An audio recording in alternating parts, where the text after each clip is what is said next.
The government is wrong to adopt the EU Migration Pact.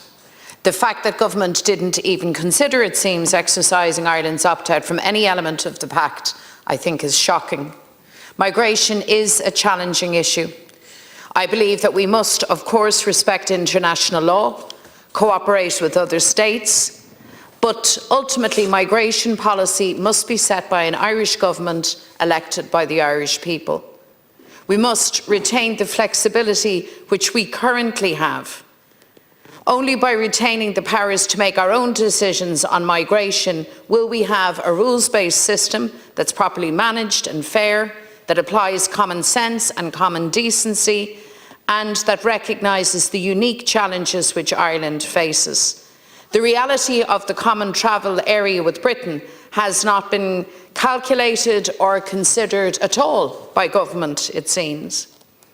Retaining the powers to make decisions in Ireland, standing up for Irish sovereignty, is a key principle in a healthy relationship with the European Union. It informs our position regarding retention of powers in Ireland on taxation, on foreign affairs and defence, and on migration. In each of these cases, power should remain with the Irish government. The world is, as has been said, experiencing an ever-increasing rate of instability and volatility, and this plays a major factor in how the issue of migration manifests itself in the here and now. Putin's criminal invasion of Ukraine has seen the largest displacement of people in Europe since the Second World War, dramatically increasing the number of people seeking refuge across the EU. The impact of climate change, persecution, war, famine, natural disaster see people flee the global south for their lives and run the gauntlet of conflict, boiling hot deserts, human traffickers, sexual violence and extortion. Thousands have drowned in the Mediterranean Sea attempting to make it to Europe in search of safety and sanctuary. And this human catastrophe is born of global inequality and injustice that has persisted for generations.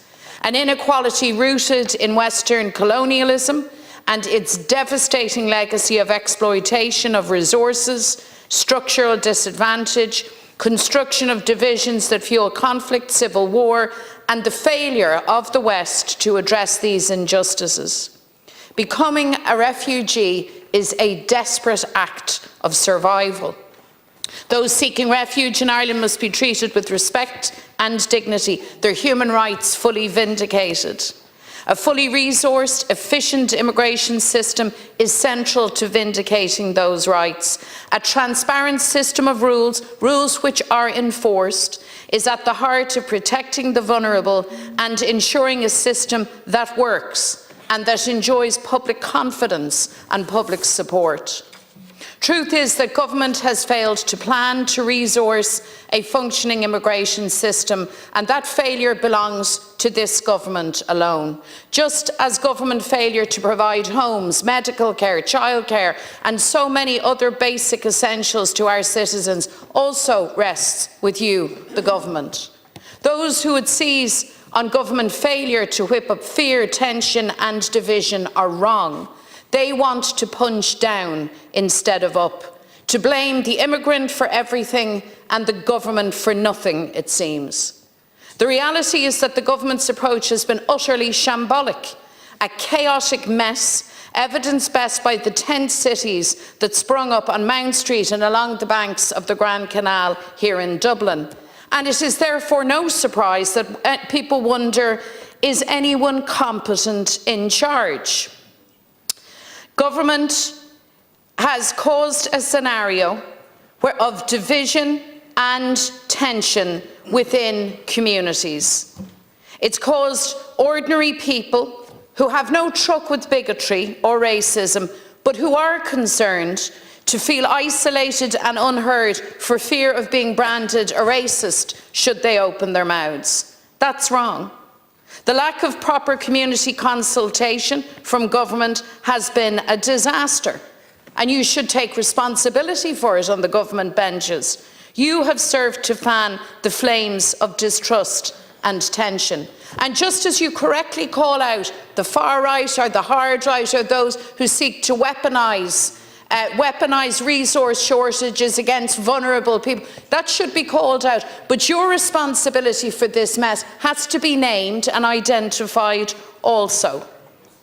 The increasing number of people seeking asylum places an onus on every government, including yours, to plan and resource an immigration system that's fit for purpose and that safeguards social cohesion as well. And that has not happened.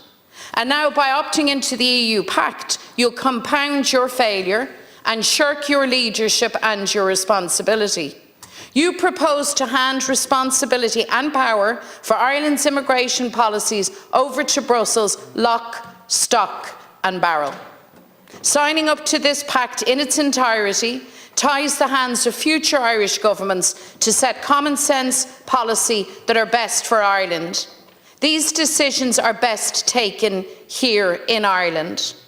Agreeing to this pact represents a dangerous erosion of Irish sovereignty. I'm an Irish Republican. I lead an Irish Republican Party.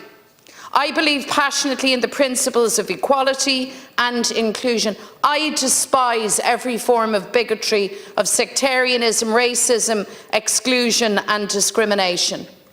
For our part, our commitment to equality includes tackling wealth inequality, standing up for working class communities, for ordinary people and families, for carers, for investing in communities that have been failed and ignored by successive governments.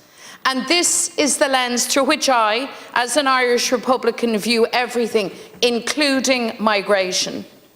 It must be for an Irish government to decide key aspects of our immigration policy. That is how we best achieve an immigration system that's fair, efficient and enforced. And an immigration system that protects the human rights of applicants and safely returns those who are not granted status here. A system that upholds the functioning of the nation for all who call Ireland home. A system that ensures fairness, decency, common sense, the protection of human rights, and that also commands public support and public confidence.